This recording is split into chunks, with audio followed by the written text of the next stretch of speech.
Hello and welcome.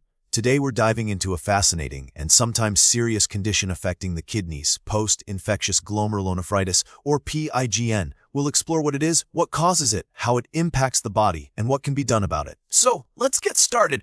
PIGN, as the name suggests, is a type of glomerulonephritis and inflammation of the glomeruli, the tiny filters in your kidneys, that develops after an infection. The most common culprit is a recent strep throat infection caused by Streptococcus bacteria. Less frequently, other bacterial, viral, or even parasitic infections can trigger it. It's important to note that the infection itself doesn't directly attack the kidneys. Instead, it's the body's immune response to the infection that goes haywire and damages these vital filters. Now let's talk about what happens in the body. After an infection, the immune system kicks into gear, producing antibodies to fight off the invading germs.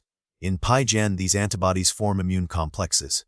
These complexes circulate in the bloodstream and eventually get trapped in the glomeruli. This trapping triggers an inflammatory response in the glomeruli, leading to swelling and damage. This damage compromises the glomeruli's ability to filter waste and excess fluid from the blood.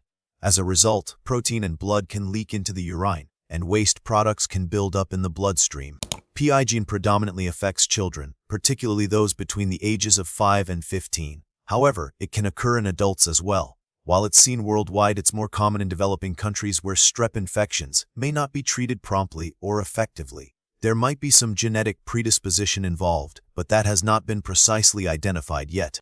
So, how does PIGN present itself? Common signs and symptoms include hematuria, that's blood in the urine, which can make it appear pink or cola-colored. Proteinuria, excess protein in the urine, is also typical. Edema or swelling is another hallmark symptom, often noticed around the eyes, ankles, and feet. Because the kidneys aren't filtering properly, fluid retention can lead to hypertension or high blood pressure. In severe cases, PIGN can cause oliguria, decreased urine output, and even acute kidney failure. Diagnosing PIGN involves a combination of clinical evaluation and laboratory tests. A doctor will start by taking a thorough medical history, asking about recent infections, particularly strep throat. Urine tests are essential to detect hematuria and proteinuria. Blood tests are also crucial to assess kidney function. Measure levels of certain antibodies like anti-streptolysin O or ASO titer for strep infections, and check for complement levels of proteins involved in the immune response. A kidney biopsy, where a small sample of kidney tissue is examined under a microscope, is sometimes performed to confirm the diagnosis and assess the extent of kidney damage. While there aren't distinct types of PIGN in the same way as some other kidney diseases, we can classify it based on the causative organism or the severity of the disease.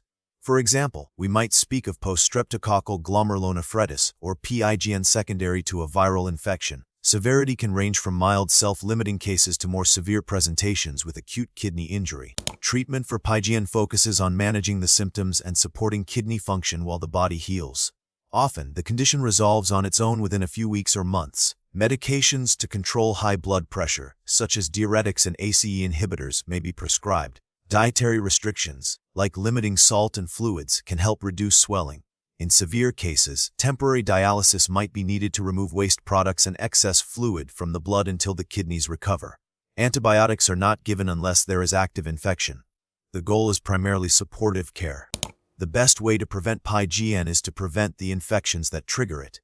This mainly revolves around promptly and effectively treating strep throat with antibiotics.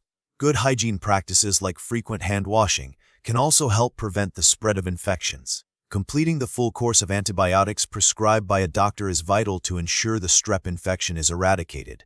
The prognosis for PIGN is generally good, especially in children. Most individuals make a full recovery within weeks or months. However, in some cases, especially in adults or those with more severe kidney damage, chronic kidney disease can develop. Regular follow-up with a nephrologist, a kidney specialist, is important to monitor kidney function and manage any long-term complications.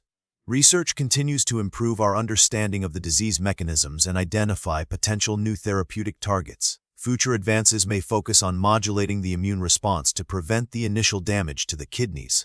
Thank you for joining us on this exploration of post-infectious glomerulonephritis. We hope this information has been helpful.